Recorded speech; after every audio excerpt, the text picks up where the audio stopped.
My mother, she worked out the house, she worked inside the house, but in addition, she also cooked and cleaned and made sure that, we were well taken care of. I have to say my father was also very helpful with my mother. I remember him picking us up from school and making us food. So actually, we saw my parents work together quite well. So whilst it may not have been all the freedoms that, my mother supported my dad in him becoming Pradhan and having this sort of national profile,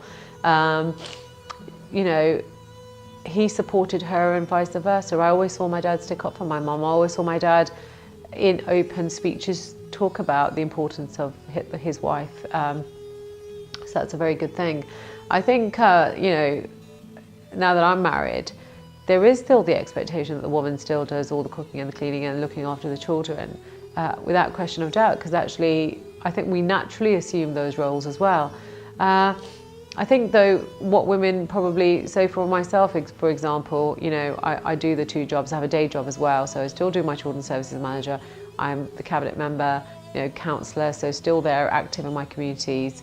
Have two children, work with the Sikh network, so do lots of different things that I really enjoy.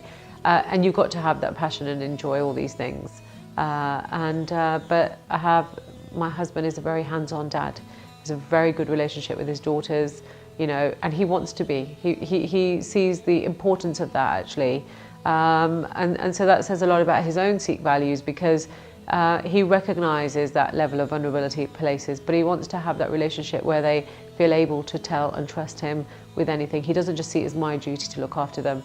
So, he will do that. And I think for them, that must be really beautiful to see both of their parents do that. So they get a sense of the world where there is some equality at play, as opposed to it just being the mother or, it just being the father, as it were, because we do have single fathers as well.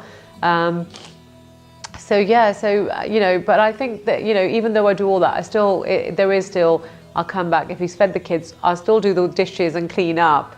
There's all that bit. But that's okay, because actually I've been allowed to do other stuff. So there's a compromise there, I think. So attitudes are changing. I think men are assuming more of these roles, and rightfully so, actually, because I think that shows the mentality and the progressive values, Sikhi values, actually. The Sikhi values, let's call them what they are, that our men have about women and their roles.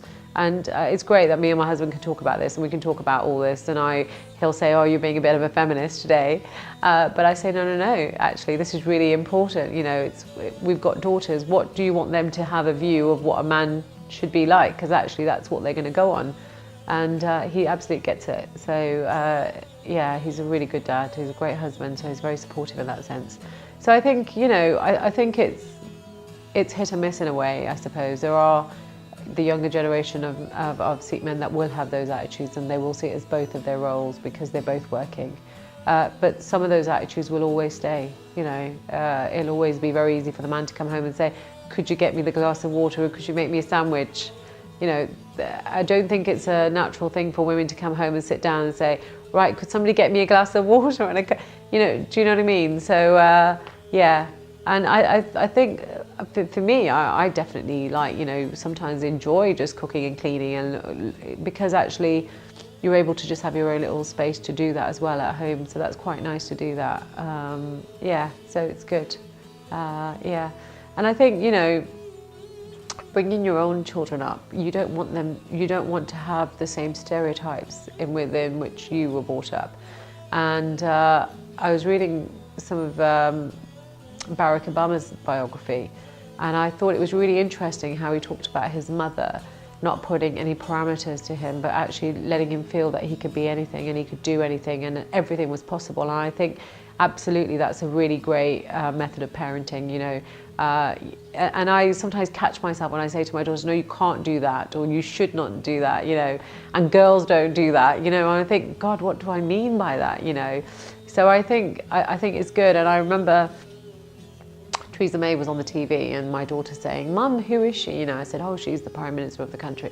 And they were like, wow, she's the Prime Minister. And I said, yeah, she's a woman. Look, that's brilliant. Yeah, you can do anything. And my little one said, I'm going to be the Prime Minister. I said, yeah, absolutely, you should. So I think we really got to be aspirational for our children, and you know, we can't sort of restrict them in any way, because actually, you know, I think one of the things Sikhi teaches you, the land belongs to no one. No one's here forever, and actually we're all here for a purpose, and we have to find that. So I think for me in my parenting, it's about helping my children understand how they can make a better place in the world because they're in it. And that's exactly the message that my father gave us, is that he'd always say, apne jogana rayo, you know, it's if you're here in the world and God gave you this life, make sure because you were in it that you made it a better place to be. And that's a message he always consistently gave us, you know, throughout. And I think that's brilliant, because it really does make you think about everything is temporary, and you know what is important. And so, you know, my little one loves playing dolki. I've tried to get her to do the tabla. She's kind of on and off, but they play the bajja, you know, they listen to kirtan and they want to do that. And I think that's beautiful, because actually there should be a balance in the things that they are, you know, that they are exposed to.